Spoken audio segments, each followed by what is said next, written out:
Now, you reference a television interview and a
Master Solomon gave me about his understanding of President Trump's thought process. Uh, Master Solomon, his Trump's business explained to me um, the relationship, understanding that he's about to sign a check. By that, it clearly meant that President Trump was thinking about or had in front of him the possibility of providing security assistance to similar to writing a check. So, he used that analogy very clearly to indicate that this would require something. That person owed him something before he signed the check and he wanted to get that, whatever he was owed, paid back to him. Ambassador Volker used very similar language about a week later. Ukraine owe anything to the United States? They did. They owed appreciation for the support, and they were getting support. They appreciated that, but there was nothing owed to President Trump. But you understood the upshot of this comment made by both Ambassador Sondland and Ambassador Volker to be that President Trump believed that Ukraine owed him something personally. Is that accurate? Hard to understand, but there was feeling by President Trump that this came out in the transcript.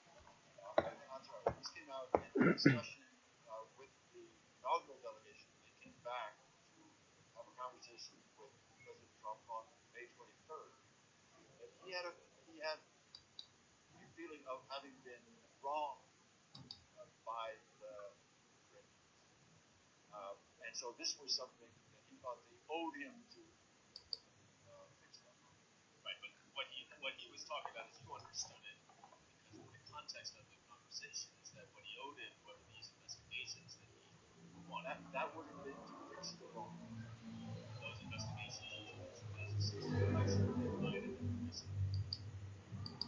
Now, during this early period in September, you've talked a little bit about the fact that you continually heard that the president was repeatedly saying that there was no quid pro quo. Is that right? That's correct. And he still says that repeatedly today. But regardless of what you call it, whether it's quid pro quo, bribery, extortion, abuse of power, the office of the presidency, the fact of the matter, as you understood it, is that security assistance, the White House meeting, were not going to be provided unless Ukraine initiated these two investigations that would benefit Donald Trump's reelection. Is that what you understood the facts to be?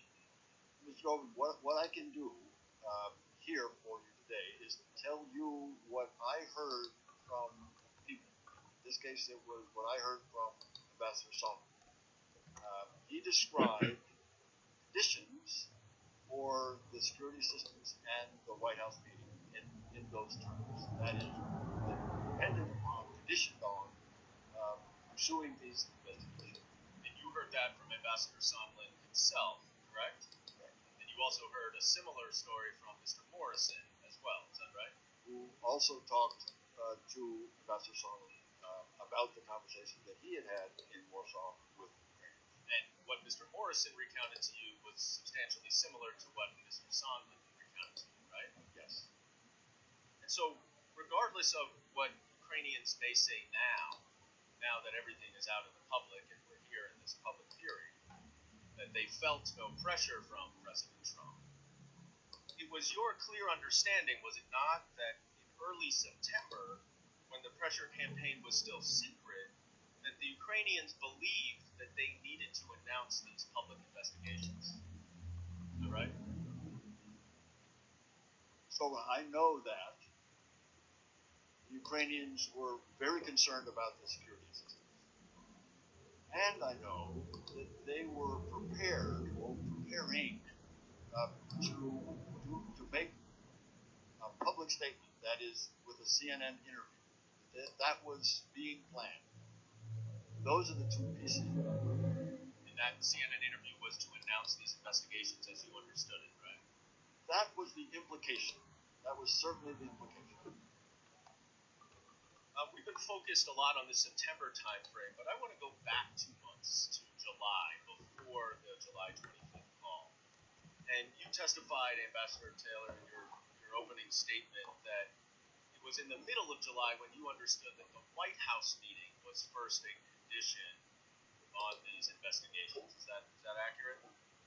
Yes, we were preparing, and I agree that the White House meeting was going to be an important step in U.S.-Ukrainian relations. So in June and in early July, attempts to work out a way to get that meeting included a phone call.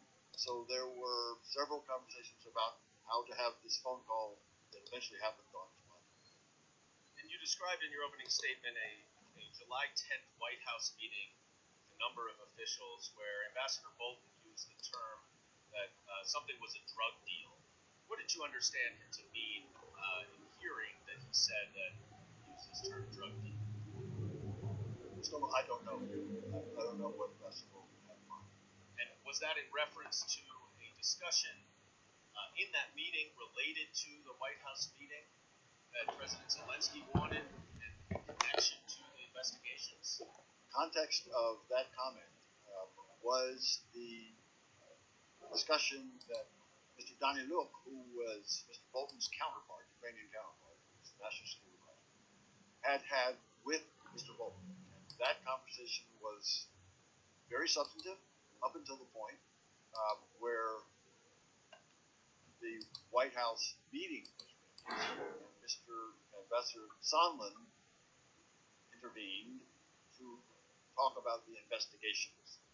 It was at that point that Ambassador Bolton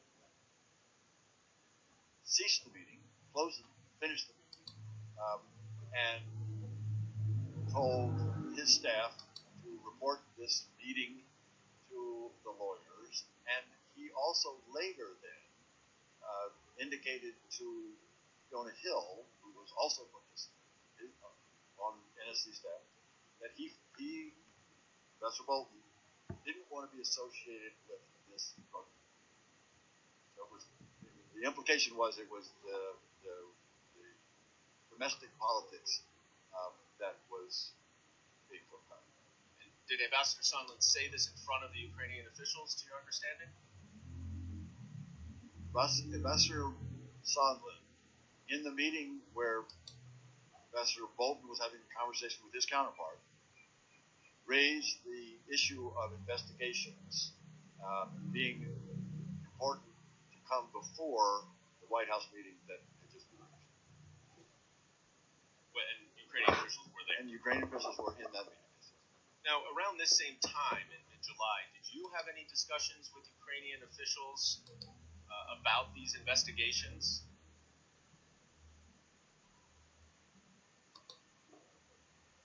I don't recall. Well, let me show you a text message that you wrote on July 21st, where you wrote it again to Ambassadors Sondland and Volker. And if you could just read what you wrote here on July 21st. Gordon, one thing Kurt and I talked about yesterday was Sasha Daniluk's point that President Zelensky is sensitive about Ukraine being taken seriously, not merely as an instrument in Washington domestic re-election politics. And Sasha Daniluk, I think you just said, is Ambassador Bolton's counterpart, right? He's the national security advisor to he was, he's no longer, but he was at the time. What did you understand it to mean when that Zelensky had concerns about being an instrument in Washington domestic re-election politics? Mr. Daniluk understood that these investigations were pursuant to Mr. Giuliani's request to develop information, to find information about Burisma and the Bidens. This was very well known in public. Mr. Giuliani had made this point clear in several instances in the beginning, in the springtime. And Mr. Daniluk was aware that that was a problem. And would you agree that because President Zelensky is worried about this, they understood at least that there was some pressure for them to pursue these investigations? Is that fair? Mr. Daniluk indicated that President Zelensky certainly understood it, that he did not want to get involved in these type of activities. Now, I'm going to move ahead now to July 25th, which is when President Trump and President Zelensky had the phone call. But before we get to the phone call, I want to show both of you a text message, neither of you is on this text message. It is between Ambassador Volker and Andrei Yermak, a top aide to President Zelensky. I will read it because neither of you is on it. Ambassador Volker says, "Good lunch, thanks. Heard from White House. Assuming President Z convinces Trump he will investigate / get to the bottom of what happened in 2016, we will nail down date for visit to Washington. Good luck. See you tomorrow, Kurt." And this was less than a half hour before the call actually occurred. Now, Ambassador Taylor, was Ambassador Volker with you in Ukraine at this time? He was. Did you know that he was prepping President Zelensky for this phone call with President Trump in this way? Not in this way, Mr. Goldman, but I knew that Ambassador Volker was prepping Ukrainians for the phone call earlier on. That is, at a meeting in Toronto on July 2nd. Ambassador Volker had a conversation with President Zelensky, and had indicated in a phone call that he at that time was going to talk President Zelensky, through the steps that need to be taken in order to get to the phone call. And you testified earlier that the security assistance had already been frozen, to your knowledge, at least by July 18th. Is that right? That's correct. So that was just a week earlier than this. That's correct. So, just so we're clear, Ambassador Taylor, before this July 25th call, President Trump had frozen the security assistance that Ukraine needed, and that the White House meeting was conditioned on Ukraine initiating this investigation, and that had been relayed to the Ukrainians. Is that an accurate state of play at this time? That's an accurate state of play. I, at that point, had no indication that any discussion of the security assistance being subject to conditioned on the investigation had taken place. Right, but you understood that the White House. That's correct. All right, let's move ahead to this July 25th call and between the presidents. Now, am I correct about that neither of you were on this call? Is that right, Mr. Kennedy? That's correct. You were neither. So you both read it after it was released publicly at the end of September? Yes. Yes. I want to spend just a little time reading the transcript, as we've been encouraged to do. And I want to particularly note 4 excerpts of the transcript. One that relates to the security assistance we've been talking about. Another that discusses a favor that President Trump asked of President Zelensky. A third where President Trump asks the Ukrainian president to investigate his political opponent, former Vice President Biden. And then a final one where the Ukrainian president directly links the desired White House visit to the political investigations that President Trump wanted. So let's look at the first excerpt, which is near the beginning of the call when President Zelensky discusses the military aid that the U.S. provides to Ukraine. He says, "I would also like to thank you for your great support in the area of defense. We are ready to continue to cooperate for the next steps. Specifically, we are almost ready to buy more javelins from the United States for defense purposes." Now, at the time of this phone call, Ambassador Taylor and Mr. Kent, you both knew that the aid had been frozen. Is that right? That's correct.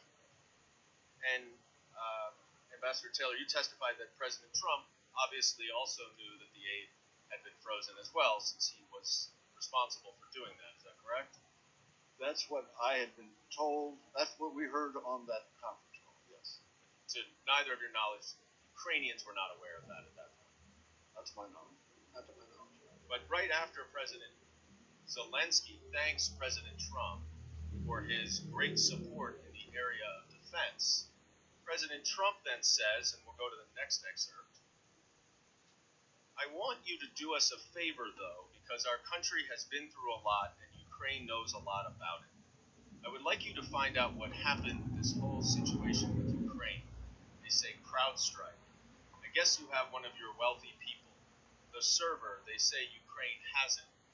And then at the end of the paragraph he says, "Whatever you can do, it's very important that you do it if that's possible." Now, Mr. Kent, you've testified a little bit about how important this White House meeting was to President Zelensky. How would you expect a new Ukrainian president to interpret a request for a favor from the President of the United States? I cannot interpret the mind of President Zelensky other than to say that it was very clear that what they were hoping to get out of this meeting was a date and a confirmation that he could come to Washington. Obviously, you can't put yourself in the mind, but if the Ukrainian president, for a country that's so dependent on the United States for all things, including military assistance, requested to do a favor, how do you think the Ukrainians would interpret that? Well, if you go further into the call record as part of this, and we don't have it on screen, but to the best of my recollection, reading it after it was released on September 25th, President Zelensky went into having whatever your problems were. That was the old team. I've got a new team, and we will do whatever is appropriate and be transparent and honest about it. I don't remember the exact words, but He was trying to be, in his own words, be responsive to conduct the business of the Ukrainian government in a transparent and honest manner. Now, when he talks about this CrowdStrike and the server, what do you understand this to be a reference to? To be honest, I had not heard of CrowdStrike until I read this transcript on September 25th. Do you now understand what it relates to? I understand it has to do with the story that there's a server with missing emails. I also understand that one of the owners of CrowdStrike is a Russian American. I'm not aware of any Ukrainian connection to the company. Now, are you aware that this is all part of a larger allegation that Ukraine interfered in the 2016 election? Yes, that is my understanding. And to your knowledge, is there any factual basis to support the allegation that Ukraine interfered in the 2016 election? To my knowledge, there is no factual basis. No. And in fact, who did interfere in the 2016 election? I think it's amply clear that Russian interference was at the heart of the interference in the 2016 election cycle. Let's move to the third excerpt that I mentioned related to Vice President Biden. And it says, the other thing, there's a lot of talk about Biden's son. This is President Trump speaking. That Biden stopped the prosecution, and a lot of people want to find out about that. So whatever you can do with the Attorney General would be great. Biden went around bragging that he stopped the prosecution. So if you can look into it, it sounds horrible. Now, at the time of this call, Vice President Biden was the frontrunner for the Democratic nomination in the 2020 election. Mr. Krent, are you familiar, as you indicated in your opening statement, about these allegations related to Vice President Biden? I am. And to your knowledge, is there any factual basis to support those allegations? None whatsoever. When Vice President Biden acted in Ukraine, did he act in accordance with official U.S. policy? He did. Now, let's go to then the last excerpt that I wanted to highlight, which is President Zelensky speaking. And he says, I also wanted to thank you for your invitation to visit the United States, specifically Washington, D.C. On the other hand, I also want to assure you that we will be very serious about the case and we will work on the investigation. Now, Ambassador Taylor, right after President Zelensky mentions his much desired Washington visit, he says, on the other hand, and then says that Ukraine will be very serious about the investigation. Is this the same link between the White House visit and the investigations that Ambassador Volker had texted to Andrei Yermak just a few minutes before this conversation? That's my assumption. Now, just to summarize what we've just read in this July 25th call between the presidents, the Ukrainian president thanked President Trump for security assistance that President Trump had just frozen, to which President Trump responded that he wanted President Zelensky to do him a favor, though, by investigating the 2016 U.S. election and the Bidens. And President Zelensky says that he will pursue these investigations right after he mentions the White House visit. Is that your understanding, Ambassador Taylor, of what we just read? Yes. And Mr. Kent, is that yours? Yes. I yield back. The majority time has expired. Would you gentlemen like a brief recess? Let's take a 5-minute recess and then we'll resume with minority question.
And this has been thousands of years in the process between borders between these countries and other countries that we're involved with 7,000 miles away. So we want to worry about our things. We're keeping the oil. We have the oil. The oil is secure. We left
actually shows is a pleasant exchange between two leaders who discuss mutual cooperation over a range of issues.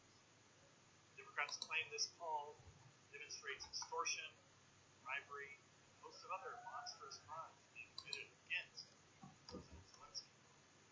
Yet President Zelensky himself insists there was nothing improper whatsoever about the conversation. Indeed, the routine nature of the call helps to explain why this committee's last public hearing, Democrats recited a fictitious version of the call instead of reading the actual transcript. Democrats depicted the president saying, quote, "I want you to make up dirt on my political opponent and lots of on this and on that."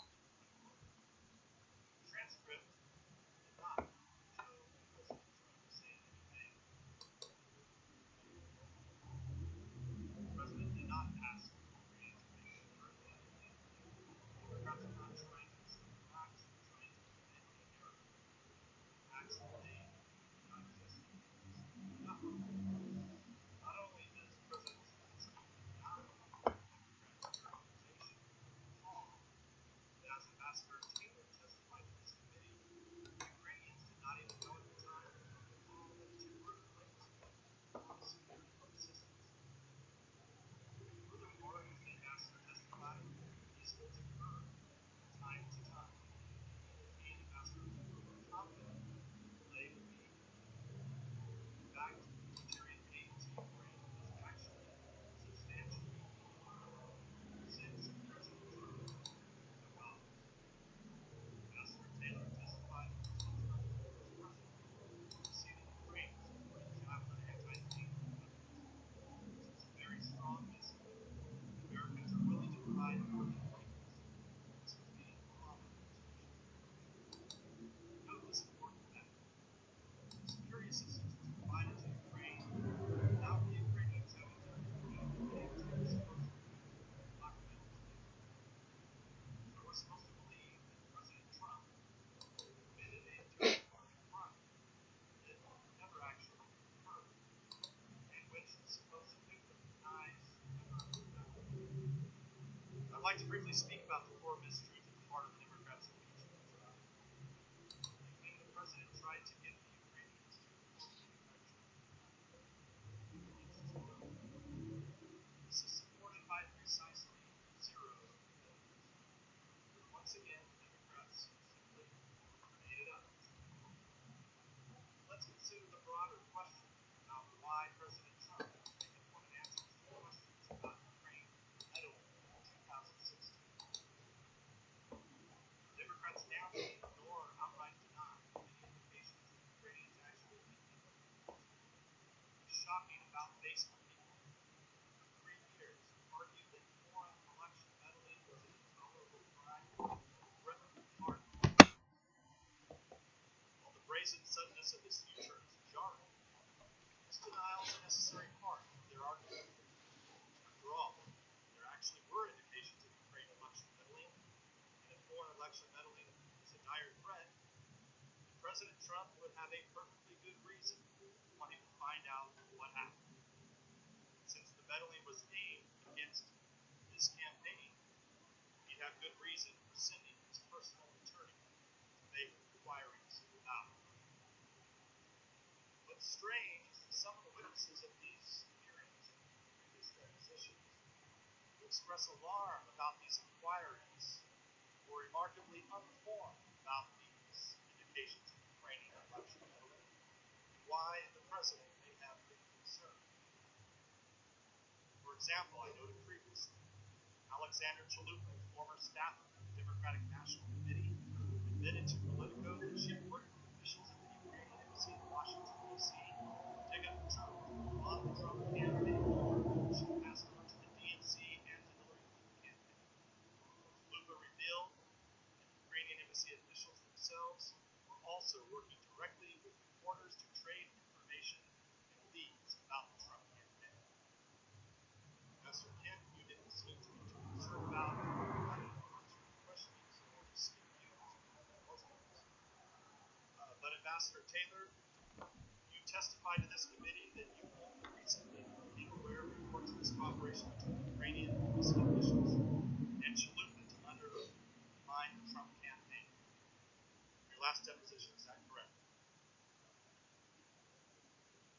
Mr. Ernest, it is correct that I had not known about this before. Just going over your last deposition, is that correct? The Politico article cites 3 named Ukrainian officials asserting that the Ukrainian embassy supported the Hillary Clinton campaign. It quotes Ukrainian parliamentarian Andrei Artemenko, saying, quote, "It was clear they were supporting Hillary Clinton's candidacy. They did everything from organizing meetings with the Clinton team to publicly supporting her to criticizing Trump. I think that they simply didn't meet with the Trump campaign because they thought Hillary would win." Ambassador Taylor, you testified you were unfamiliar with that statement. Is that correct? That's correct. You also said you were unaware that then Ukrainian ambassador to the U.S., Valerie Chalet, wrote an op-ed in The Hill during the 2016 presidential campaign criticizing then candidate Trump. Is that correct? That's correct.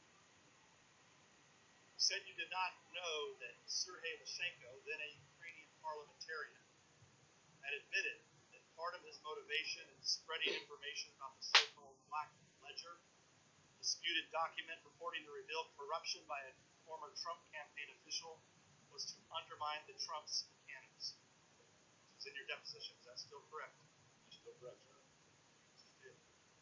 Fusion GPS contractor Nellie Orr testified to Congress that Lyshenko was a source for Fusion GPS's operation to dirty up the Trump campaign, including the compilation of the Steele dossier on behalf of the DNC, the Clinton campaign.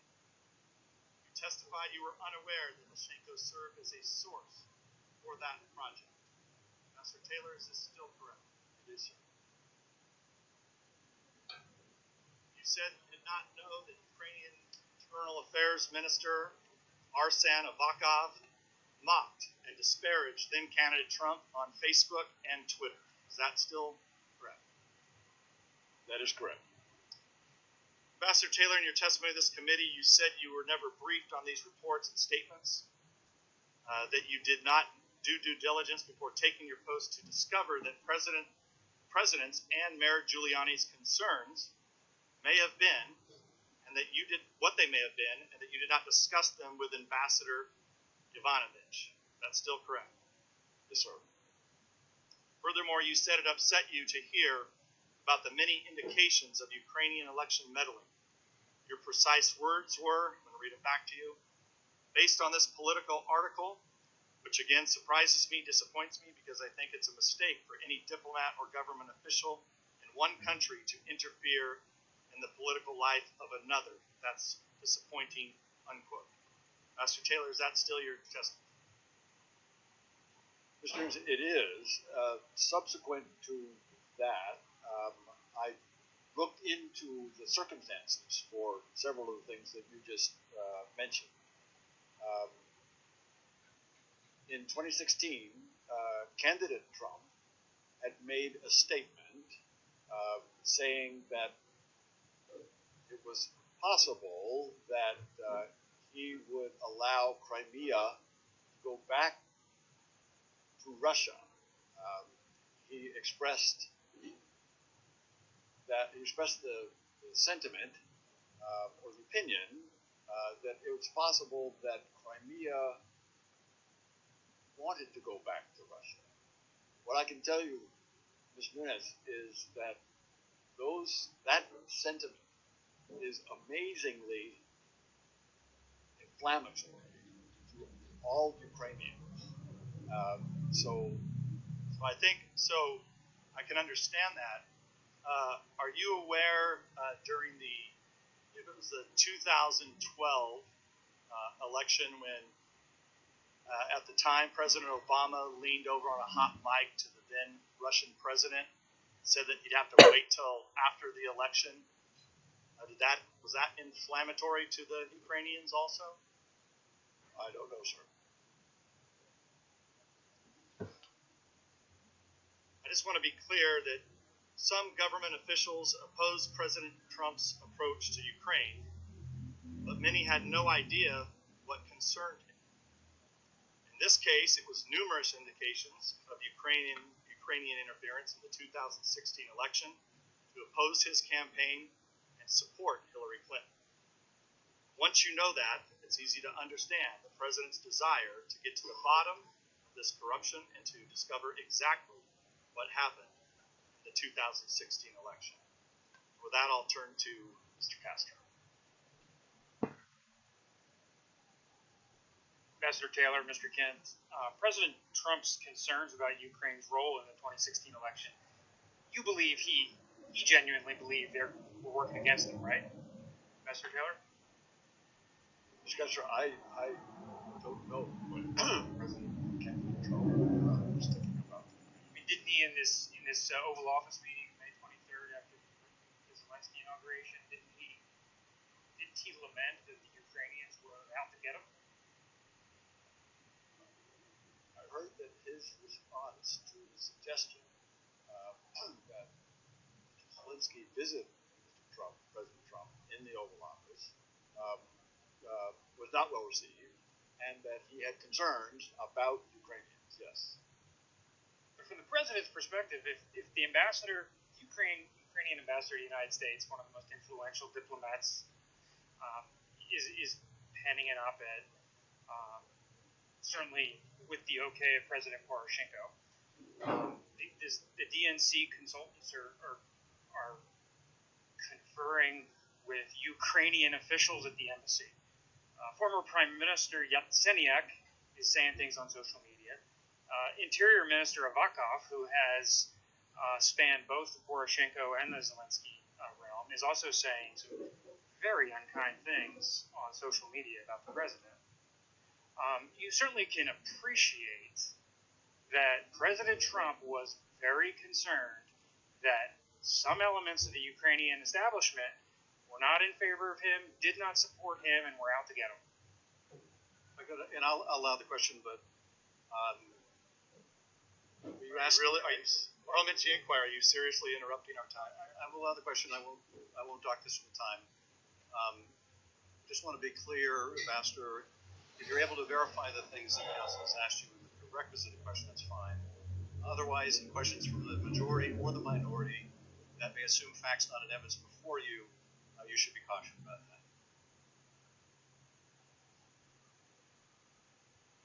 Mr. Chairman, point of order. The time is with with Minority Counsel. Mr. Radcliffe. Chairman,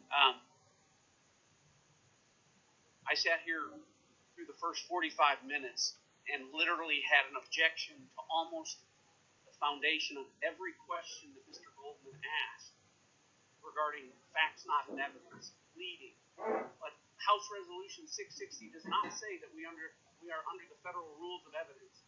If it is your position that I should be asserting objections to questions that violate the federal rules of evidence, let me know now, because this hearing is going to change significantly. As I said, Mr. Radcliffe, I will allow the question. I think the gentleman has a different question about the rules. So what are the rules that are going to govern this? Does the ranking member seek recognition? I'm asking, I'm yielding you for a question to a question he's asking. For what purpose do you seek recognition? To answer Mr. Radcliffe's question. I have answered it. Respectfully, Mr. Chairman, you haven't answered my question whether or not I should be asserting assumes facts not in evidence or leading objections to questions that are posed from this point forward. That's my question.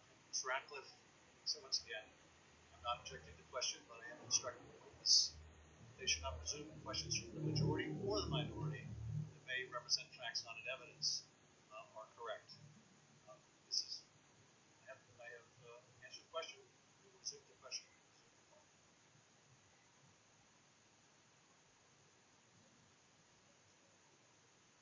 So you certainly can appreciate President Trump's concerns. Ms. Kessler, I don't know the exact nature of President Trump's concerns. In my deposition, I recall you handed me the political article, which listed at least 3 of the elements that you have described earlier. And you've recognized and I have confirmed with the ranking member that first I'd heard of those and was surprised by those. I don't know President Trump's reaction to those. In the information published by Sergei Leshchenko, former Ukrainian investigative journalist, and then he was a member of the parliament, about the Manafort black ledgers in August of 2016. The very day that was published, Mr. Manafort resigned from the campaign, correct? I don't know, Mr. Guthrie. But certainly that gives rise to some concern that there are elements of the Ukrainian establishment that were out to get the president. That's a very reasonable belief of his. Correct? I don't know. The run-up to the 2016 election, there's many facts that remain unresolved. Agreed? There are many facts relating to the run-up of the 2016 election that remain unresolved. Any further? Well, Attorney General Barr in May of 2019 tasked the U.S. Attorney for Connecticut, John Durham, to broadly examine the government's collection of intelligence involving the president's campaign. That effort initially was an administrative review, has turned into a criminal probe, and U.S. Attorney Durham is casting a wide net and is following the facts where they may lead. Are you aware of that? I'm aware that there is an investigation. That's as much as I'm aware.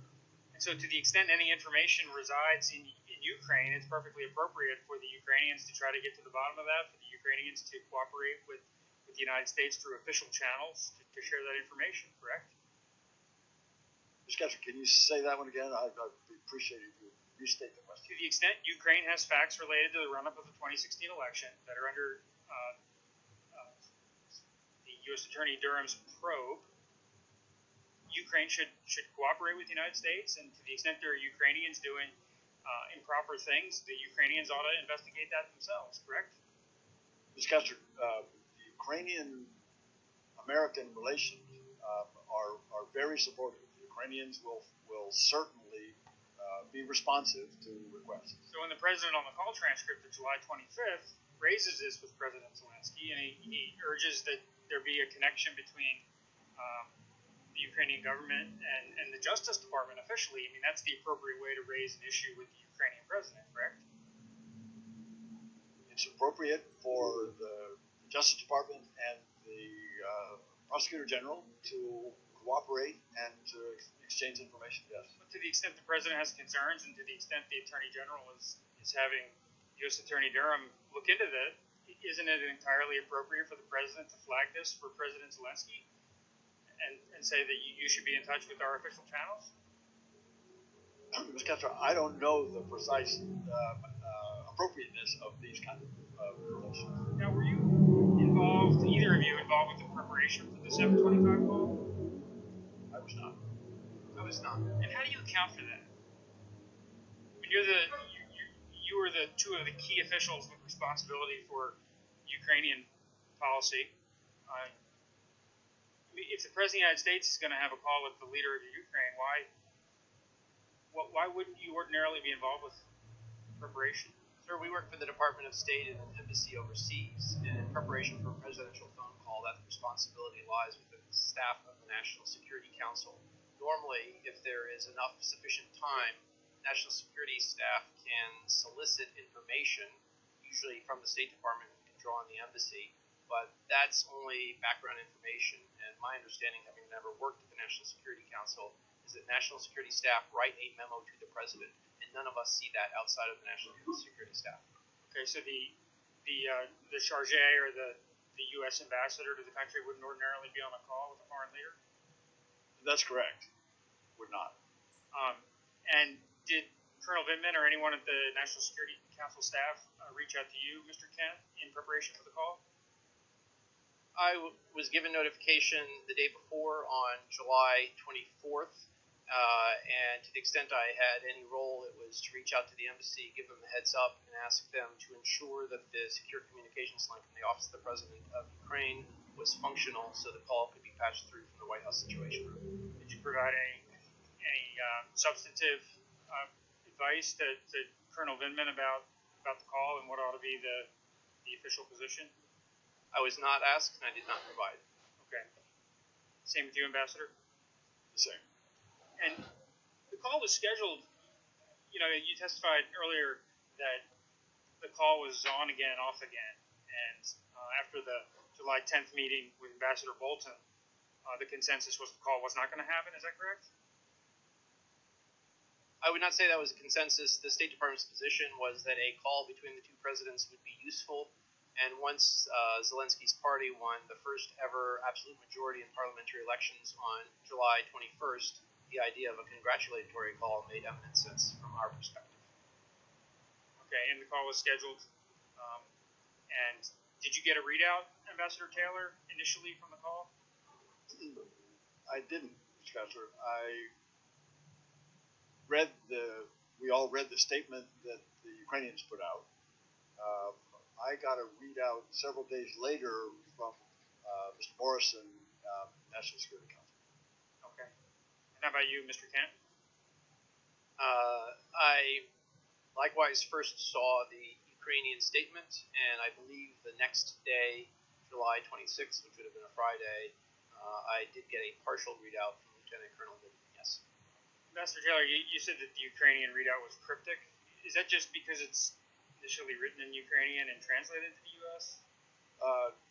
No, it's as a general rule, both the United States and other countries, including Ukraine, will put out very short summaries that kind of hit the highlights of the discussion, but without going into detail. Okay. And you mentioned it was cryptic. Why did you think it was cryptic? Knowing now having read the transcript and looking back at their summary, as I recall, I don't recall the exact words, but they said that there were issues to be pursued in order to improve relations between the two countries or something like that. Seems pretty ordinary. It seems pretty ordinary. You were with President Zelensky the very next day? We were. We had a meeting with him the very next day. And did President Zelensky raise any concerns about his views of the call? He said, I, Mr. Volker, Mr. Sondland were in his office, and we asked him, I think, how the call, he said, the call was fine. I was happy with it. Okay. And did you get any additional readouts subsequently of the call? Like, when did you first learn that the call contained things that concerned you? Was that not until September 25th? Mr. Morrison, as I say, briefed me several days later, before the end of July, and I think this is where I said in my testimony that he said it could have gone better, and he said it mentioned that the call mentioned Mr. Giuliani. He also said that the call mentioned the former ambassador. Both of those were concerned. Giuliani was first raised on the call by President Zelensky, correct? I don't recall. It could have been. Well, I have it here. Yeah, it's on page 3. The first mention of Giuliani is from President Zelensky. It's on page 3. And President Zelensky says, I will personally tell you that one of my assistants spoke with Mr. Giuliani just recently, and we are hoping very much that Mr. Giuliani will be able to travel to Ukraine, and we will meet once he comes to Ukraine. Did that surprise you? Again, I didn't have the transcript at the time. All I heard was that Giuliani was mentioned. Mr. Morrison said that Giuliani was mentioned in the call. But the way Zelensky states it here, it sounds like he is very much looking forward to speaking with America's mayor. That's what I found out when I read the transcript on the 25th of September or so. Okay. Now, Mr. Kent, corruption in Ukraine is endemic, correct?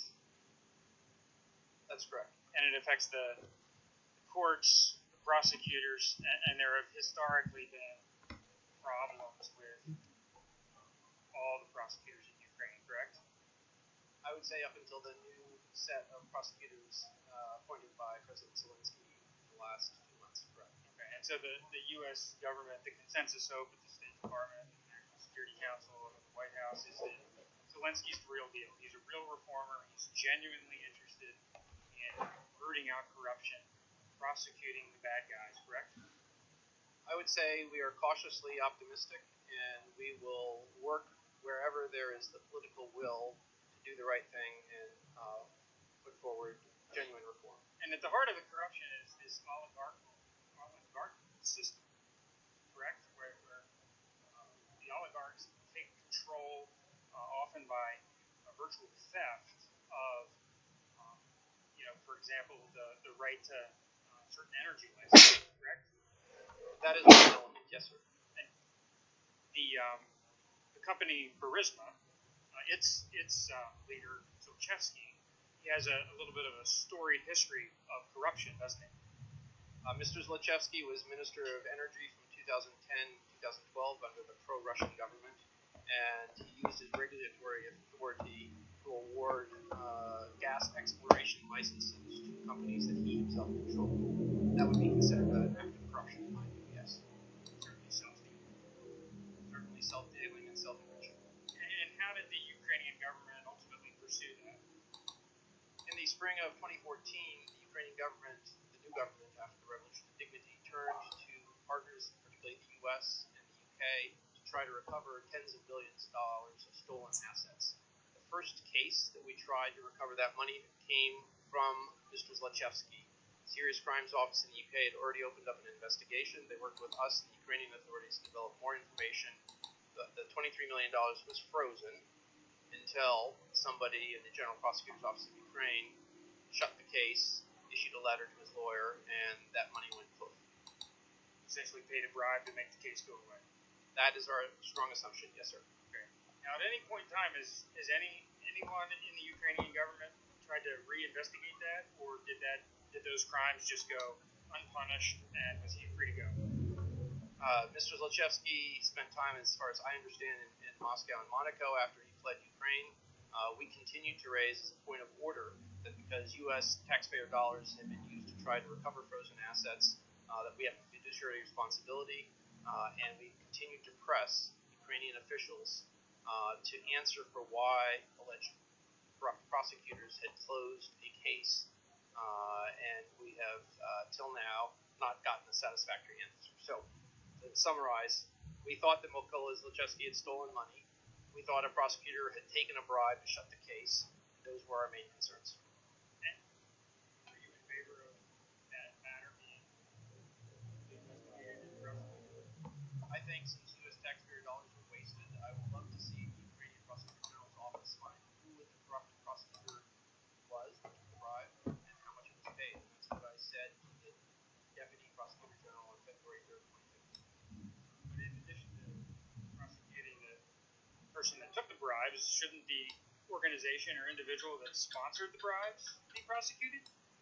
I would agree that the Ukrainian law authorities should uphold the rule of law and hold people account for breaking Ukrainian law. So, is this company Burisma involved in lots of criminal activity, correct? I do not know that. Over the years, it's been involved in a number of questionable dealings, correct? I would say that it's the largest private gas producer in the country, and its business reputation is mixed. So, to the extent the new regime is coming in under President Zelensky, it certainly would be fair for the new prosecutor, genuine prosecutor, to re-examine old crimes that hadn't sufficiently been brought to justice, right?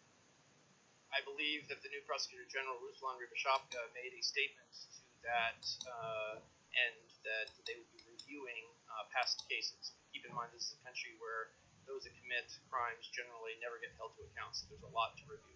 Okay, now this, the bribe was paid in what year? To the best of my knowledge, the case against Zlochevsky, the former minister, was shut down December of 2014. Okay, and right around that time, Burisma starts adding officials to its board, is that correct? Understanding is, yes, that Zlochevsky invited a series of new individuals to join the board in 2014. And do you know what his strategy was in adding officials to his board? I have never met Mr. Zlochevsky. Okay, and Who are some of the folks he added to the board? The most prominent person he added to the board was the former president of Poland, Alexander Kwaśniewski. And anyone else? There were a number of others, including some Americans, and the most prominent one in this context is Hunter Biden. Okay, so Hunter Biden's added to the board of Burisma. Now, do you think that creates a problem that Burisma may be adding people to its board for protection purposes? Sir, I work for the government. I don't work in the corporate sector, and so I believe that companies build their boards with a variety of reasons, not only to promote their business plans. Was Hunter Biden a corporate governance expert? I have no idea what Hunter Biden studied at university or what his CV says. Like, is he the Jeffrey Sonnenfeld of the Ukraine? I have no awareness or knowledge of what his background was and what he may have done on the board. So you don't know whether he has any business experience in Ukraine prior to joining Burisma's board? I've heard nothing about prior experience. Okay. Do you know if he speaks Ukrainian? I do not. Do you know if he possesses any other elements other than the fact that he is the son of, at the time, the sitting vice president? I do not. Ambassador Taylor, do you know whether Hunter Biden offers anything other than the fact that his dad's the former vice president? I don't. Or at the time was the vice president? I have no knowledge of Biden. But you would agree it raises questions, right? He was getting paid, I think, $50,000 a month to sit on the board. Did you know if he relocated to Ukraine? Sorry, Pastor, say again? Do you know if Hunter Biden relocated to Ukraine? No knowledge. Do you know, Mr. Kent? Again, no knowledge. Okay.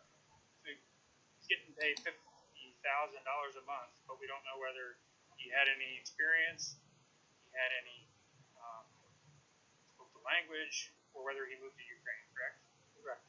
Now, at this time, Vice President Biden was taking a specific interest in Ukraine, wasn't he? He was. And could you tell us about that?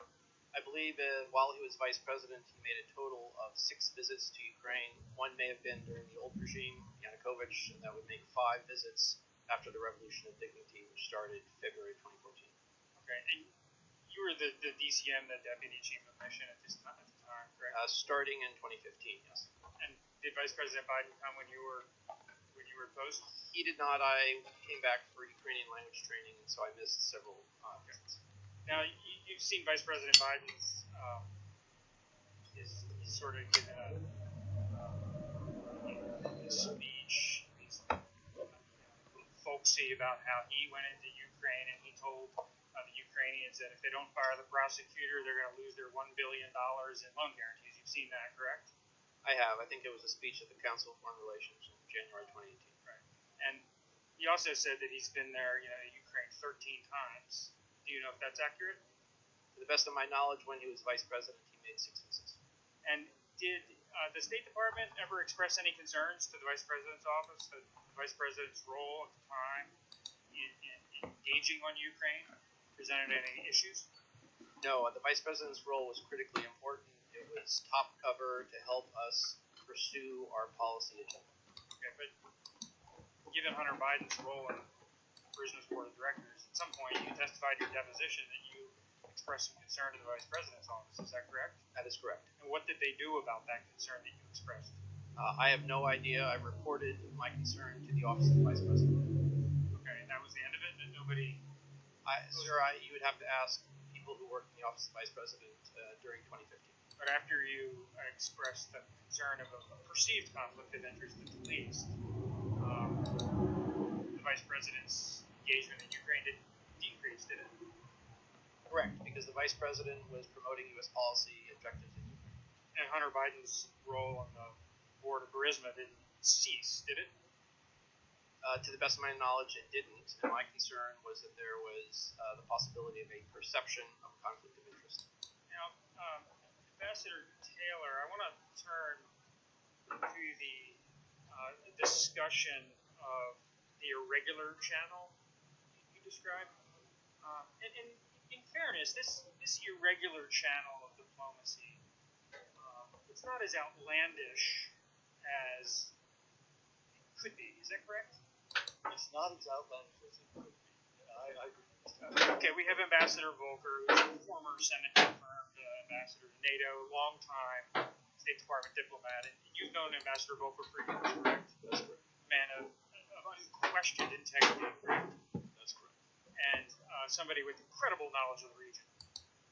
With very good knowledge of it. And the best interest of the United States. Yeah, I'm sure that's right. And the best interest of Ukraine. His first priority is clearly the United States. Okay.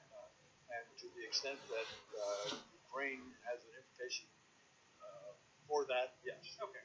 And the second member of the irregular channel is Ambassador Sondland, who is Senate confirmed, ambassador to the EU. So his involvement here, while not necessarily part of his official duties as the ambassador to the EU, it certainly is not outlandish for him to be interested and engaged pursuant to the President or Secretary Pompeo's direction. Correct? It's a little unusual for the U.S. ambassador to the EU to play a role in Ukraine policy. Okay. And, it might be irregular, but it's certainly not outlandish. And then Secretary Perry is the third member of the irregular channel.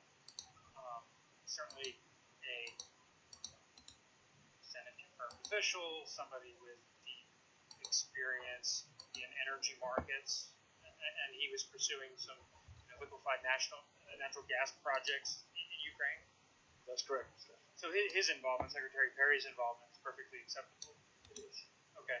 Now, this irregular channel as it developed, when did you determine that it became problematic? I mean, your opening statement identified yourself appropriately as the leader of the regular channel.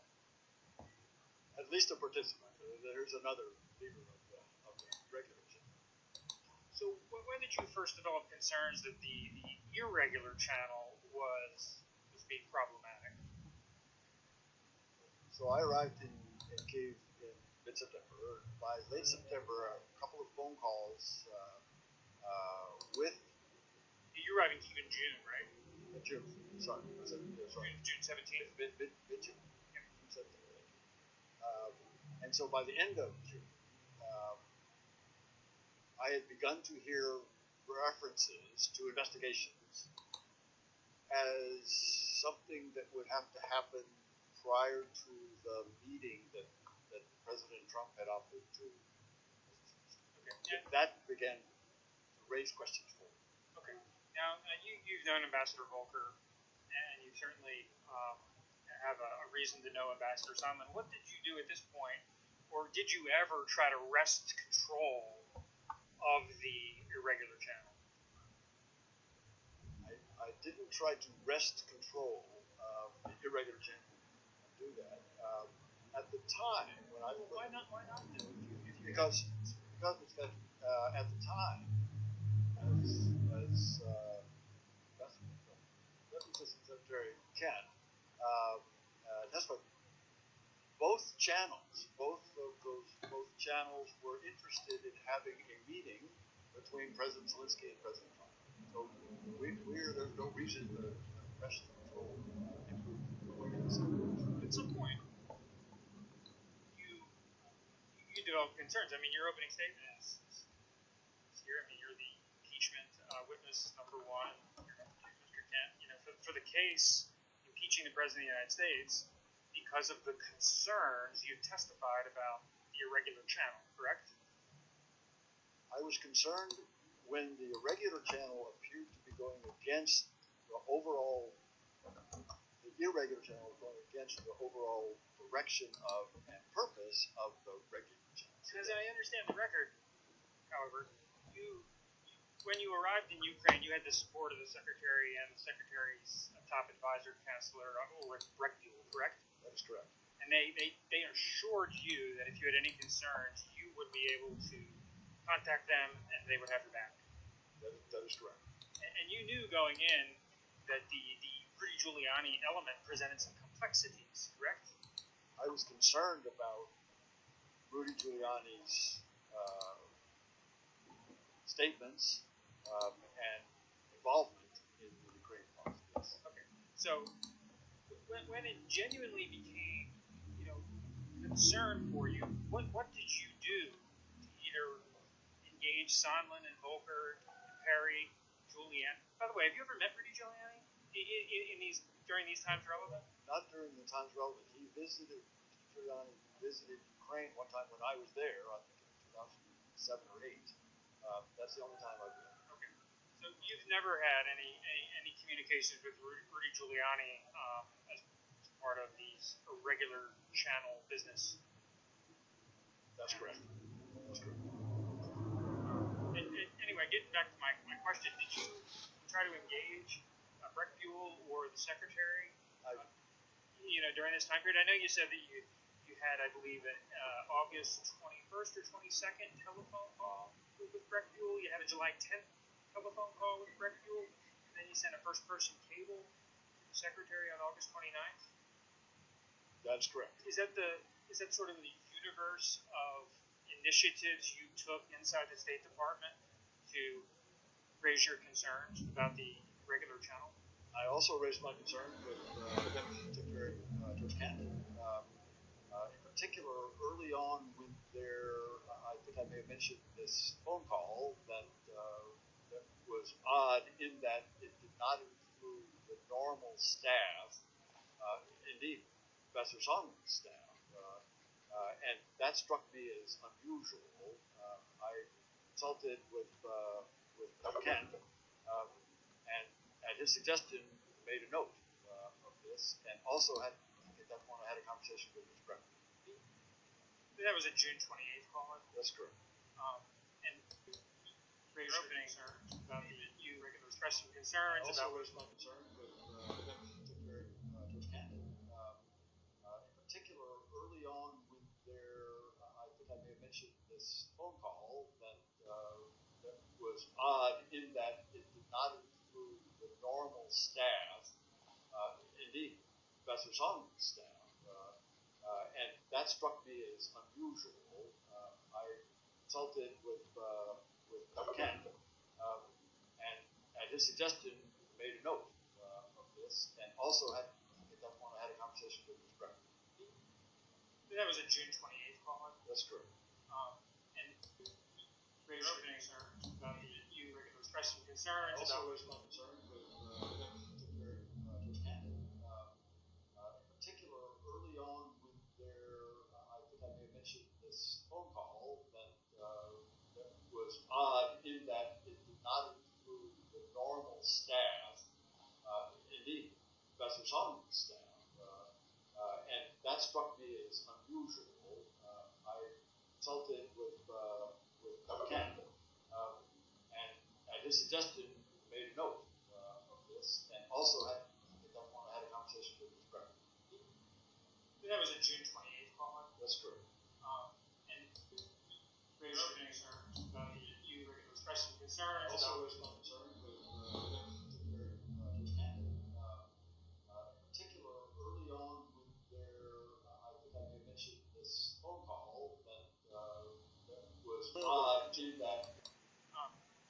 When the president's expressed his interest in certain investigations, certainly relating to the 2016 election and relating to this corrupt charisma outfit.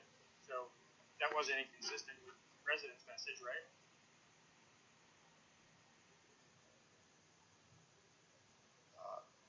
I'm not sure, Mr. Casher. Maybe can I ask you to repeat the question? The president's concerns about the 2016 election and to get to the bottom of it. The president's concerns as it ultimately related to the charisma company. I mean, if Ambassador Volker is raising that with Zelensky, that's consistent with the direction of the president, correct? The president's interest, or I would say Mr. Giuliani's interest, because that's what was very clear at the time. Mr. Giuliani's interest in pursuing these investigations was a concern, but by the way, do you know how many times Volker met with Giuliani? I don't. How many would you guess? Was he talking to him all the time or meeting with him all the time? Mr. Casher, I don't know. Okay. From his deposition, he told us just once. texted back and forth with the mayor, and had a call or two, but it wasn't a pervasive engagement for Ambassador Volker. Were you aware of that? I was not aware. I was aware of one breakfast, but that's the only one that I was aware of. Mr. Kent, before my time expires, I want to circle back to the company of Burisma. And you testified at your deposition that there was an instance where USAID had engaged with Burisma, possibly sponsoring a program, and you took issue with that and recommended USAID to pull back from that. Could you tell us about that? I became aware in the summer, I believe, of 2016, that as a part of what I recall was a clean energy awareness campaign, the part of the USAID mission that worked on economics and governance, including energy, had sponsored some sort of contest for young Ukrainians to come up with a theme, and there was a prize. I believe it may have been a camera. And they had co-sponsored, and with public-private partnership being a buzzword, having a co-sponsorship with Burisma. Given the past history of our interest in recovering stolen assets from Zlochevsky, it was my view that it was inappropriate for the embassy to be co-sponsoring a contest with Burisma. I raised that with the mission director at the embassy. She agreed, and the USAID mission kept the contest but dropped the public-private partnership sponsorship. The time of the gentleman has expired. We'll now move to 5-minute member rounds. I recognize myself for 5 minutes. Mr. Kent, I want to follow up on my colleague's questions regarding Burisma. You testified about the time when an oligarch named Zlochevsky, I think it was self-built. The best of my knowledge, he was Minister of Energy, Minister of Ecology, President Yanukovych from 2010 to 2012. At the time, licenses to have substrata exploration of gas were awarded by a subdivision of the Ministry of Ecology. So this corrupt self-dealing was approximately 7 years, at least 7 years before the events that bring us here today, the phone call on the 25th, the events around it. Correct. His time as minister was 2010 to 2012. Hunter Biden joined the board of Burisma in 2014. And you've read the call transcript, have you not? I have, and I have it in front of me, but I haven't read it for about a month. Is there any mention in the discussion, President Trump and President Zelensky, of this oligarch Zlochevsky, who was sentenced earlier in self-dealing? To the best of my knowledge, no. Is there a discussion of awarding contracts to oneself or the corrupt acts in the 2012 and 2014 timeframe? To the best of my knowledge, no. And what the president brings up is CrowdStrike, the server, and the Bidens. Am I right? I see that here, yes. There was no discussion on that call of setting up an anti-corruption court or looking into corruption among oligarchs or companies in general. The president's comments were focused on two things, 2016 and the Bidens. Am I right? I believe so, yes. You testified in your opening statement, I do not believe the United States should ask other countries to engage in selective politically associated investigations, prosecutions against opponents of those in power. Because such selective actions undermine the rule of law regardless of the country. The selective politically associated investigations or prosecutions against opponents of those in power, are you referring to the Bidens there? I'm referring as a general principle about the promotion of the rule of law. That would apply to the President of the United States seeking an investigation of his political opponent, would it not? It could be interpreted that way, yes, sir. And take it in your discussions of Ambassador Taylor with Ambassador Sondland or others, what was communicated to you was that the president wanted investigations into 2016 and the Bidens, not into an oligarch named Zlochevsky or self-dealing, but 2016 and the Bidens. Was that your understanding? That was my understanding. And in fact, when you said your staff overheard this call between Ambassador Sondland and the president. In that call, the president brings up investigation, does he not? And immediately after the president gets off the phone with Sondland, Sondland is asked by your staff, what does the president think about Ukraine? And his answer is, he's just interested in the Bidens, am I right? He said he was more interested in the Bidens. More interested in the Bidens. No discussion of Zlochevsky or Chalupa or things that happened 7 years ago. He was interested in the Bidens. Sir. Now, I think you also testified that Ambassador Sondland told you that President Trump wanted Zelensky in a public box. Is that right? Sir. By public box, did that mean that private statements, private promises to do this investigation of 2016 of the Bidens were not enough? He had to go on TV. He had to go public in some way because the president wanted it in that box. Is that your understanding? Mr. Chairman, I don't know exactly what he had in mind, and I'm not sure what Ambassador Sondland had in mind, who was the one who mentioned that to me. That's the implication. The implication was it needed to be public as opposed to being a private assurance. And I think you said in that same call, you asked Ambassador Sondland to push back on President Trump's demand. Is that right? That's correct, sir. So you understood from your conversation with Sondland, this was the president's demand, not Sondland's demand, the president's demand, and you wanted Sondland to push back. Am I right? What I wanted to, so Ambassador Sondland was clearly able to have conversations with the president, and I thought that the pressure on another president, President Zelensky, was not a good idea from either president's standpoint. So I suggested in that phone call to with Ambassador Sondland, and he, since he regularly or frequently had conversations with the president, could make that point. Well, and I think the way you express yourself is you wanted Sondland to push back on President Trump's demand, right? So was your understanding from talking to Sondland, this is what the president wanted him to do, and you wanted Sondland to push back? I asked Ambassador Sondland to push back. That's correct. And in fact, even after the aid was ultimately released, even after the White House learns of the whistleblower complaint and the congressional investigation, the aid is released, even after those events, you were still worried that Zelensky was going to feel it necessary to go on CNN and announce these investigations, were you not? Mr. Chairman, I was still worried that he might do that. So yes, I thought that would be a bad idea.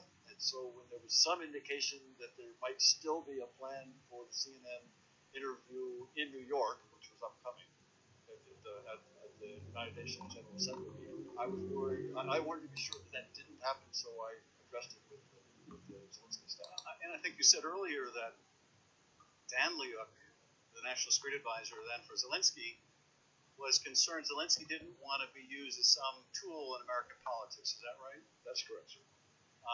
So Zelensky didn't want to go on TV to announce political investigations that he thought would mire him in U.S. politics, right? He knew that he and his advisors knew that it's a bad idea to interject, to interfere in other nations' elections. But nonetheless, it appeared until the aid was lifted, the hold was lifted, that he felt compelled to do it. He was making plans, his staff was making plans to have him make some kind of announcement, I don't know what it would have been, on CNN in public. Even though he didn't want to be marred in U.S. politics. Even though he knew it was a bad idea to interfere in other people's elections. Mr. Nunes, you are recognized for 7 minutes and 10 seconds. Thank the gentleman for that. Ambassador Taylor, you said in your deposition that the first time you heard about this issue with Rudy Giuliani, I'm paraphrasing, but you read it in the New York Times. Is that correct? I do remember that first. I do remember noticing about Mr. Giuliani being involved in this. I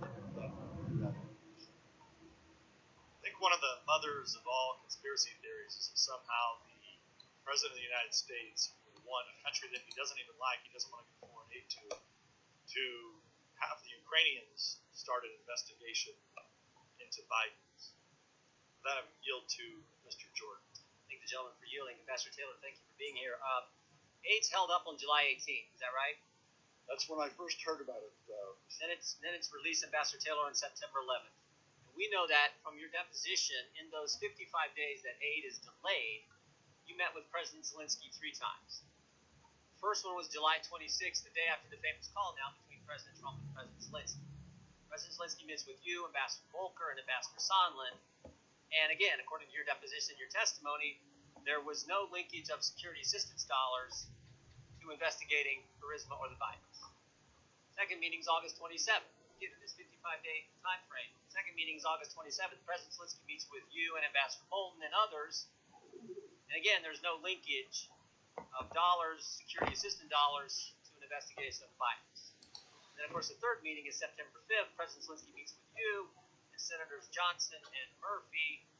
And once again, there was no linkage of security assistance dollars to an investigation of Burisma or the Bidens. 3 meetings with the president of Ukraine, the new president, and no linkage. That's accurate? Mr. Jordan is certainly accurate on the first two meetings because, to my knowledge, Ukrainians were not aware of the hold on assistance until 9th of August. The third meeting that you mentioned with the senators, mostly Senator Johnson, there was discussion of the security systems, but No linkage. there was not discussion of linkage. 3 meetings, face-to-face, with President Zelensky, no linkage. Yet, in your deposition, you said this. You said it again in the first hour of the majority. My clear understanding was security assistance money would not come until President Zelensky committed to pursue the investigation. My clear understanding was they weren't going to get the money until President Zelensky committed to pursue the investigations. Now, with all due respect, Ambassador, your clear understanding was obviously wrong because it didn't happen. President Zelensky didn't announce he was going to investigate Burisma or the Bidens. He didn't do a press conference and say, I'm going to investigate the Bidens, we're going to investigate Burisma. He didn't tweet about it, and you just told the ranking member he didn't do the CNN interview and announce he's going to investigate Burisma or the Bidens. So 3 face-to-face meetings, it doesn't come up, no linkage whatsoever. President Zelensky doesn't announce it before the aid is released on the 11th. And yet you said, have a clear understanding that those 2 things were going to happen. Money was going to get released, but not until there was an investigation. And that, in fact, didn't happen. So what I'm wondering is, where did you get this clear understanding? As I testified, Mr. Jordan, this came from Ambassador Sondland. Can you hold 1 second, Ambassador? I'm gonna bring you a piece of paper from Ambassador Sondland's statement. Very good. You can take a look at this. Go ahead, though. I want to let you finish.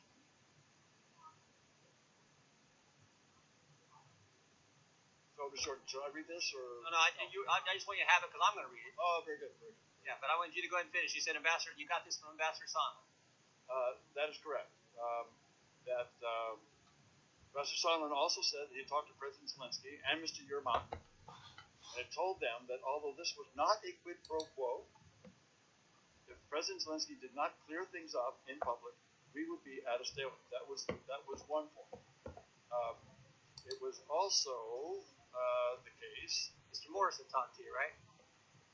No. What I was going to say is Ambassador Sondland also told me that he recognized that it was a mistake to have told the Ukrainians that only the meeting with the president in the Oval Office was held up on in order to get these investigations. No, it was not just the meeting; it was also the security system. That is everything.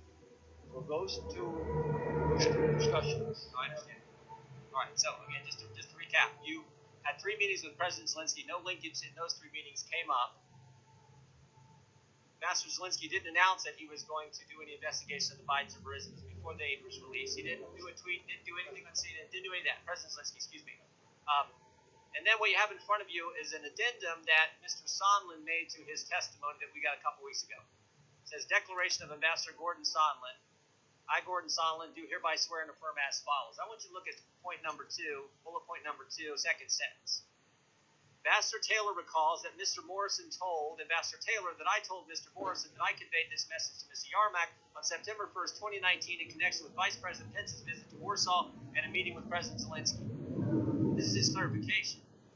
Let me read it one more time. Ambassador Taylor recalls that Mr. Morrison told Ambassador Taylor that I told Mr. Morrison that I conveyed this message to Mr. Yarmak on September 1st, 2019 in connection with Vice President Pence's visit to Warsaw and a meeting with President Zelensky. We got 6 people having 4 conversations in one sentence, and you just told me this is where you got your clear understanding. Which, I mean, even though you had 3 opportunities with President Zelensky for him to tell you, you know what, we're going to do these investigations to get the aid. Didn't tell you 3 different times. Never makes an announcement, never tweets about it, never does a CNN interview. Ambassador, you weren't on the call, were you? You didn't listen on President Trump's call, President Zelensky's call? I did not. You never talked with Chief of Staff Mulvaney? I never did. You never met the president? That's correct. You had 3 meetings again with Zelensky and it didn't come up. And 2 of those they've never heard about, as far as I know. There was no reason for it. President Zelensky never made an announcement. This is what I can't believe, that you're their star witness. You're their first witness. You're the guy. You're the guy based on this. Based on, I mean, I've seen church prayer chains that are easier to understand than this. Ambassador Taylor recalls that Mr. Morrison told, now again, this is, I hereby swear and affirm from Gordon Sondland. Ambassador Taylor recalls that Mr. Morrison told Ambassador Taylor that I told Mr. Morrison and I conveyed this message to Mr. Yarmak on September 1st, 20. This all happens, by the way. This all happens, by the way, in Warsaw, where Vice President Pence meets with President Zelensky. And guess what? Taylor, They didn't talk about any linkage either. the gentleman's expired. Mr. Taylor, would you like to respond? The only response, I'd take those questions. Let me just say that I don't consider myself a star witness for anything. They do. You No, I don't. I'm responding to your question. As I think I was clear about, I'm not here to take one side or the other or to advocate any particular outcome. So let me just restate that. Second thing is that my understanding is only coming from people that I talk to. We got that. We got that. I think this clarification from Ambassador Sondland was because he said he didn't remember this in his first deposition. So he wanted to kind of clarify.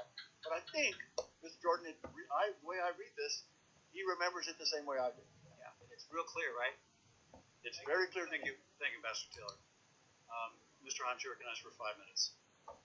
Gentlemen, thank you for your testimony today.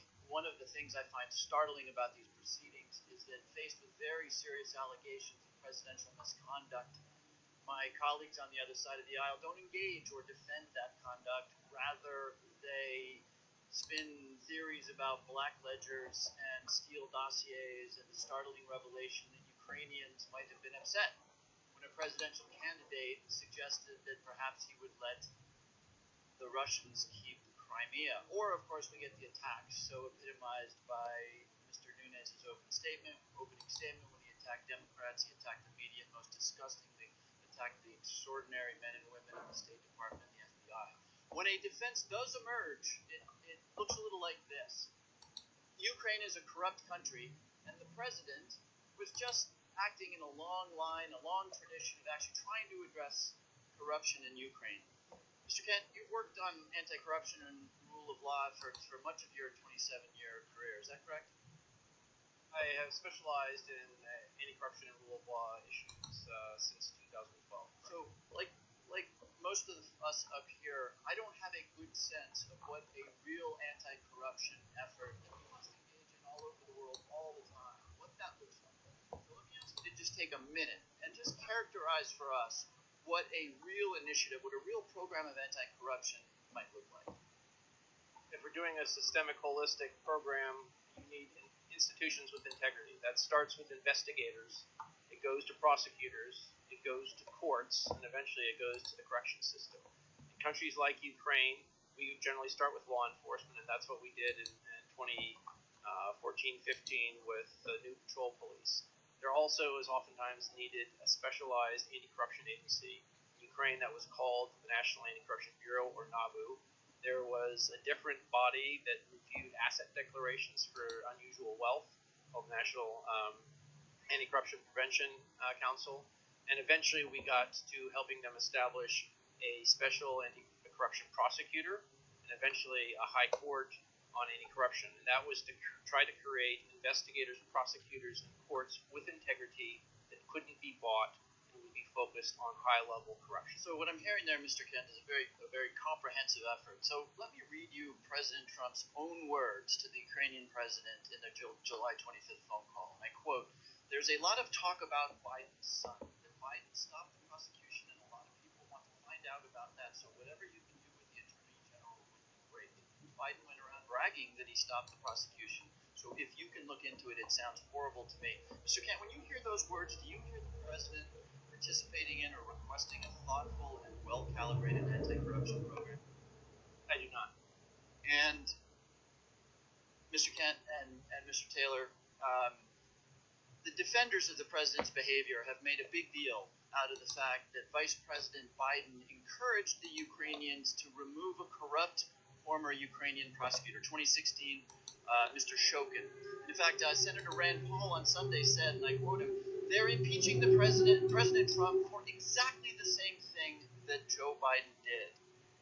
Is that correct? Is what the president did in his phone call and what Joe Biden did in terms of Mr. Shokin, are those exactly the same things?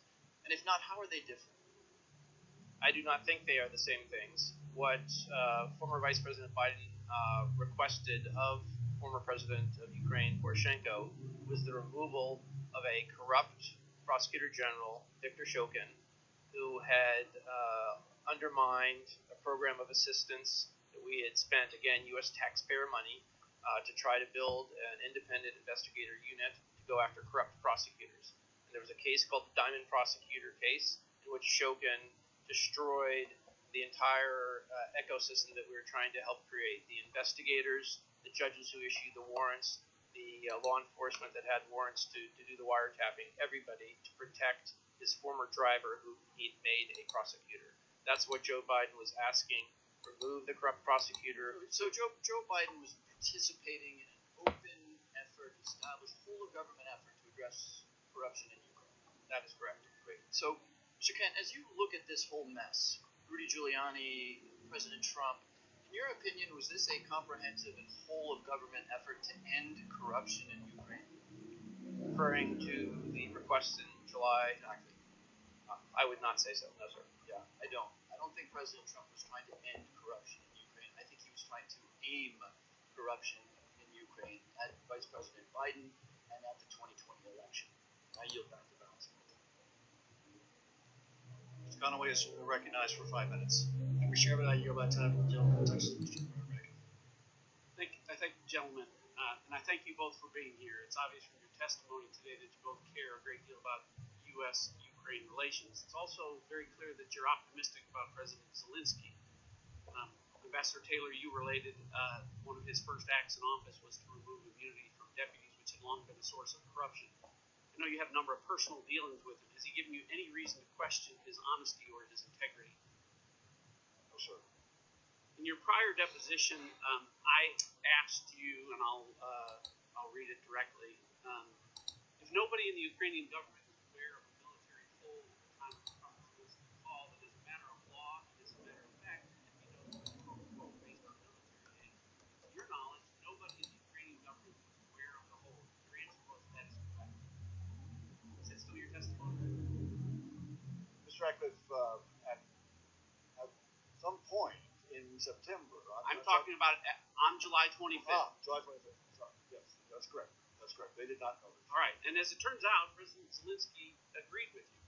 On October 10th, President Zelensky held a press marathon with over 300 reporters, where he said repeatedly and consistently over hours and hours that he was not aware of a military hold during the July 25th call. In fact, in his official press release from the Ukrainian government on his website that I'll be introducing to the record, he said, "Our phone conversation bears no relation to arms. They blocked the provision of military assistance prior to our telephone conversation. The issue did not been discussed during our conversation with me. I didn't even know. So, now, in addition to confirming that because he had no knowledge of it, there was no quid pro quo involving military aid during that call, President Zelensky went on to confirm a number of things. That there was no pressure, there were no conditions, there were no threats on military aid, there were no conditions or pressure to investigate Burisma or the 2016 election. There was no blackmail. There was no corruption of any kind during the July 25th call. Again, from his official press release. Therefore, there was no blackmail because it was not the subject of our conversation with the President of the United States. There were no conditions on the investigation, either because of arms or the situation around Burisma Company. He told Reuters there was no blackmail. He told the LA Times there was no pressure or blackmail from the United States. He told Japan's Kyoto News, I was never pressured, and there were no conditions being imposed. He told ABC News and the BBC, I'm against corruption. This is not corruption. It was just a call. The Ukrainian president stood in front of the world press and repeatedly, consistently, over and over again, interview after interview, said he had no knowledge of military aid being withheld, he knew no quid pro quo, no pressure, no demands, no threats, no blackmail, nothing corrupt. And unlike the first 45 minutes that we heard from the Democrats today, that's not secondhand information, it's not hearsay, it's not what someone overheard Ambassador Sondland say.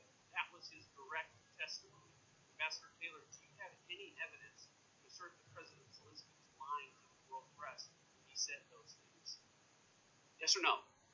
Mr. Radcliffe, if I can respond. My time is short. Yes or no? Right.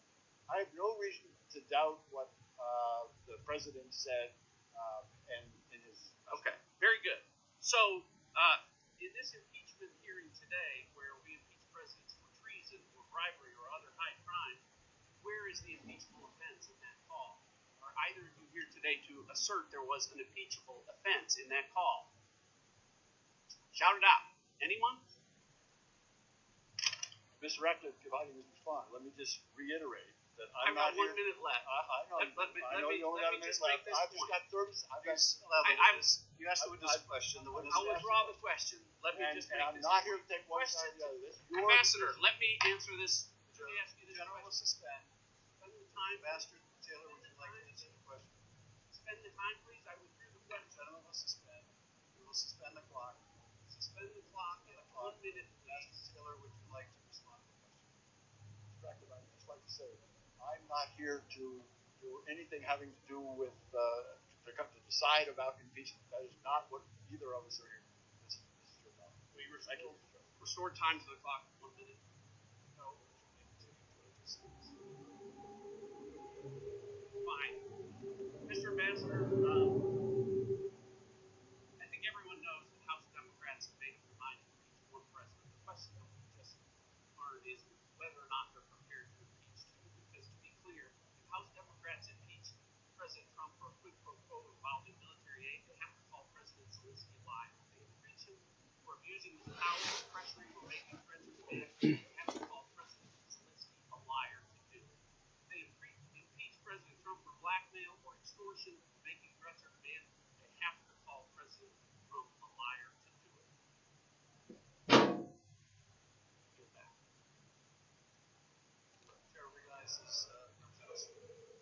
Thank you. Mr. Taylor, I don't know if you've had a chance to read some of the transcripts of the case. Are you aware that other witnesses have testified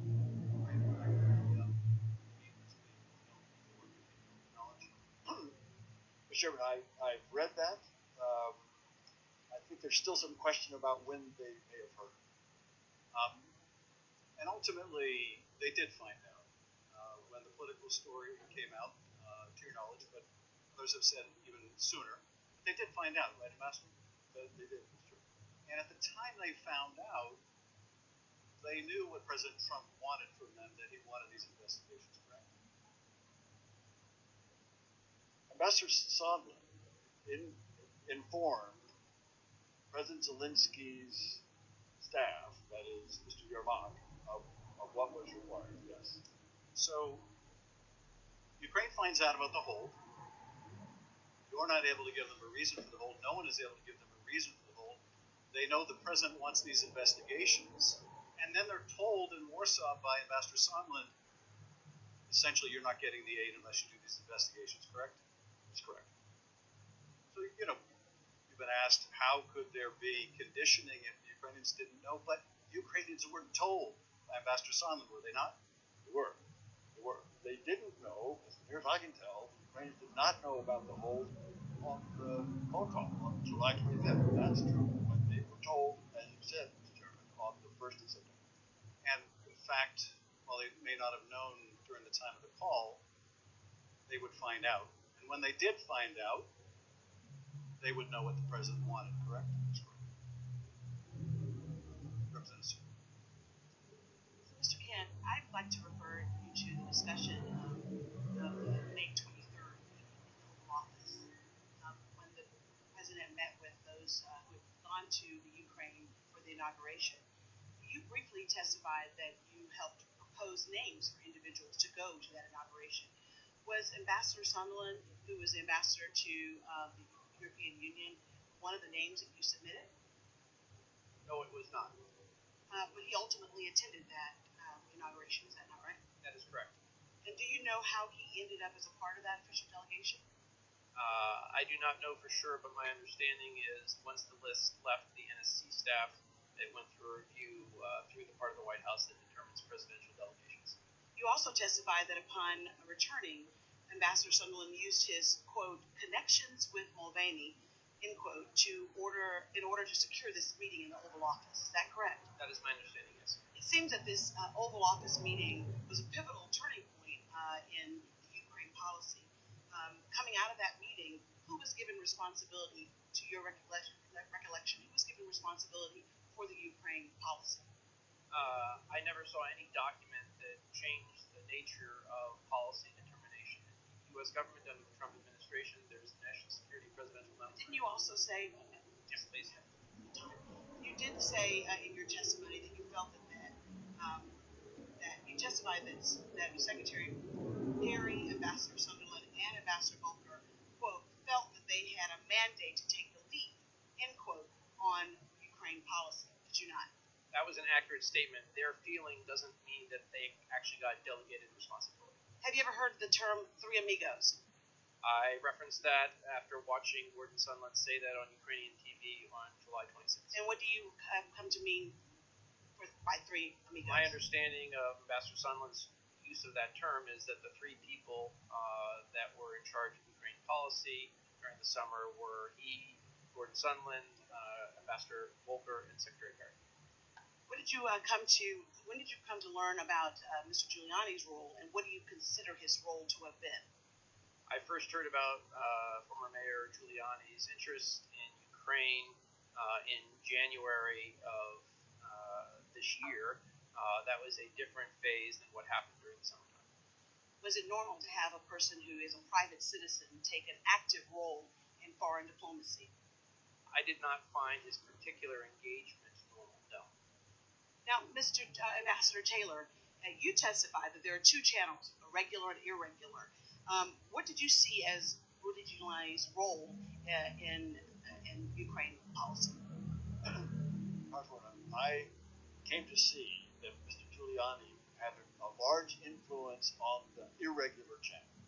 And was that normal? Is that normal to have a private citizen of the United States take an active role in diplomacy? It is not normal. It is not unusual to ask for people outside the government to give opinions to help form the policies of the U.S. government. It's unusual to have a person put input into the channel that goes contrary to U.S. policy. Thank you. I yield back.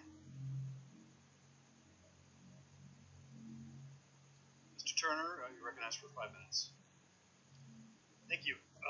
Mr. Kent, Ambassador Taylor, thank you for your service. I have a great deal of appreciation for your profession. Very little direct contact with decision makers, tremendous amount of responsibility, and not a lot of authority.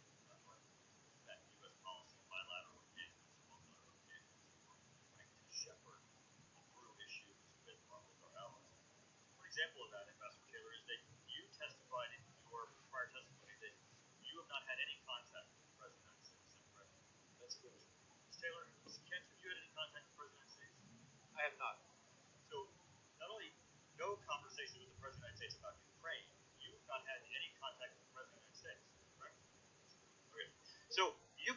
that this impeachment inquiry is about the President of the United States, don't you?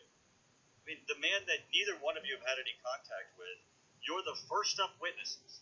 I just find that a little amazing that the first up would be two people who've never had any contact with the President himself. Now, Kurt Volker did have contact with the President and contact with the President on Ukraine. Mr. Ambassador Taylor, you said that he's a man of highest integrity. Well, I know Kurt Volker, and I know he served as the NATO ambassador. He served as the director of the McCain Institute. He's the highest professional ethics, one of the most knowledgeable people about Europe. He's absolutely a truthful man. Mr. Kent, would you agree with Ambassador Taylor that he's of the highest integrity? I believe Kurt Volker has served the U.S. as a public servant very well. Do either of you have any evidence that Mr. Volker committed perjury or lied to this committee in his testimony to this committee? Do either of you have any evidence that Kurt Volker perjured himself or lied to this committee in his testimony? Ambassador Taylor, any evidence? Mr. I have no evidence. Mr. Kent. I believe Ambassador Volker's deposition was over 400 pages, and I don't have it in front of me, so I can't make. But you have no evidence that he lied or perjured. I have no basis to make that judgment. No, sir. Well, we're not in a court, gentlemen, and if we were, the Sixth Amendment would apply, and so would rules on hearsay and opinion, and most of your two testimonies would not be admissible whatsoever. But I understand in your profession you deal in words of understanding, words of beliefs and feelings, because in your profession, that's what you work with to try to pull together policy and to go in and out of meetings to try to formulate opinions that affect other people's decision-making. Ambassador Taylor, have you ever prepared for a meeting, President or Prime Minister of the country, where you told one thing before you went into the meeting it's supposed to be about? The meeting be about another thing. Where you get in there and the beliefs or opinions of the President or the Prime Minister were other than you believed. Mr. You're asking if I ever learned something new in a Have you ever walked in with a belief that you thought about the country that you were serving in and find out that they were wrong? I learned something in every meeting, Mr. Turner, but Well, Ambassador Taylor, the reason why the Sixth Amendment doesn't allow hearsay is because it's unreliable. It's unreliable because frequently it's untruthful. It is not factual. It might be beliefs or understandings. Ambassador, you testified about a number of things that you heard. Isn't it possible that the things that you heard were not true? That some of the beliefs and understandings that you had are not accurate? That in fact you're mistaken about some of the things that you testified today on a factual basis versus a professional assessment? Mr. Turner, I'm here to tell you what I know. I'm not going to tell you anything I don't know. I'm going to tell you everything that I do know. But since you learned it from others, that's exactly right. That's exactly why I'm here. But since you learned it from others, you could be wrong, correct? I am telling you what I heard them tell me. And they could be wrong, or they could be mistaken, or they could have heard it incorrectly. Right, Ambassador Taylor? People make mistakes. Right, so you could be wrong. I yield the rest of my time to Mr. Thank you, gentlemen, for yielding. Ambassador Taylor, the gentleman asked if you could be wrong. Were you wrong when you said you had a clear understanding that President Zelensky had to commit to an investigation of Biden's before the aid got released, and the aid got released and he didn't commit to an investigation? Sir, I was not wrong about what I told you, which is what I heard. That's all I said. I told you what I heard. And that's the point. What you heard did not happen. It didn't happen. You had 3 meetings with the guy. He could have told you. He didn't announce he was going to do an investigation before the aid happened. It's not just could it have been wrong. The fact is it was wrong because it didn't happen. The whole point was you had a clear understanding that aid will not get released unless there's a commitment. Not maybe, not I think the aid might happen. It's my hunch it's going to get released. You use clear language, clear understanding, and commitment. And those two things didn't happen, so you had to be wrong. Mr. Jordan, the other thing that went on when that assistance was on hold is we shook the confidence of a close partner in our reliability. That's not what this proceeding's about, Ambassador Taylor. Has expired. That's not what this whole thing started on. Gentlemen, has expired. Mr. Taylor, do you want to finish your answer? I recognize Mr. Carson for 5 minutes. Thank you, Chairman. I yield to the Chairman. Thank you, John, for yielding. To follow up on some of your earlier questions about sorry, about President Zelensky's statements after this scandal came to light, when he was asked, were you pressured, how the protocol go, etc. Ukrainians, Mr. Kent, are pretty sophisticated about U.S. politics, are they not? Perhaps. You would agree that if President Zelensky contradicted President Trump and said, of course I felt pressured. They were holding up $400 million in military assistance. We have people dying every day. If he were to contradict President Trump directly, they would be sophisticated enough to know they may pay a very heavy price with this president. Were they not?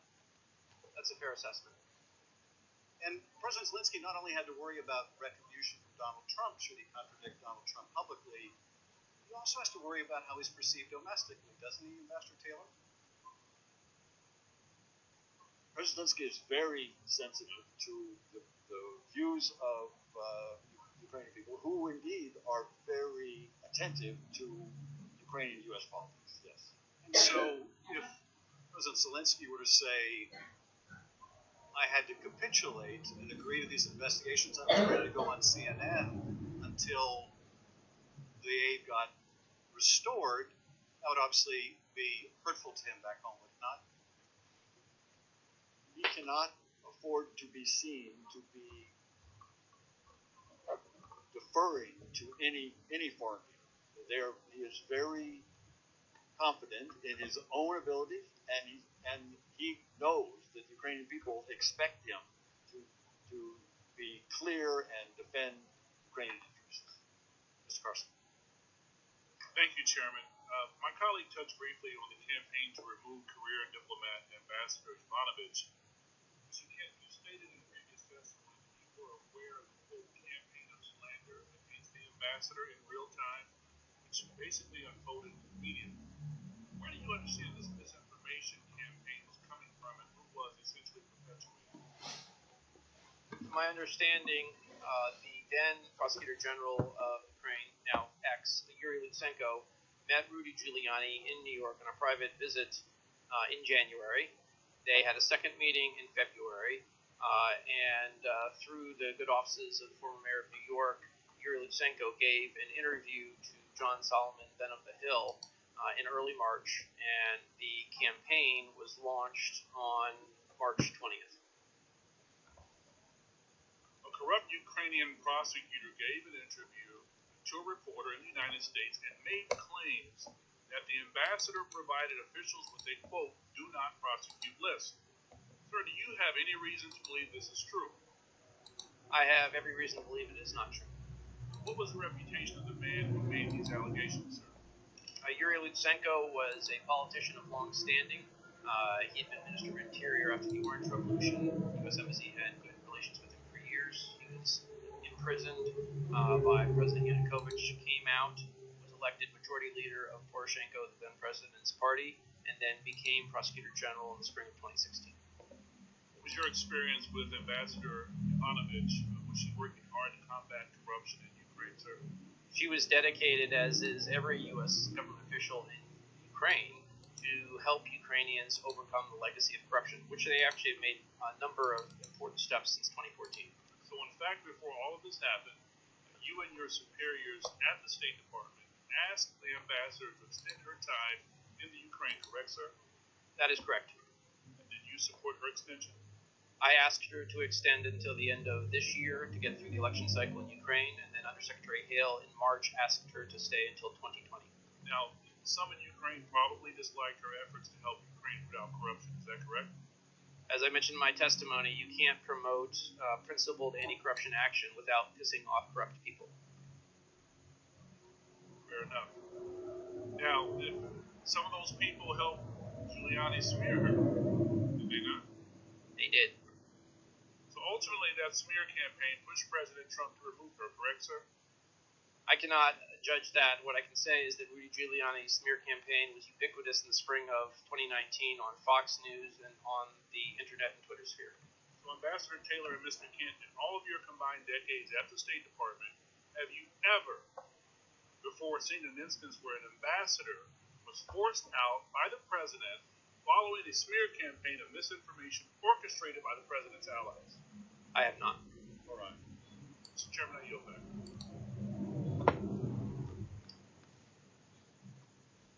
Dr. Winston.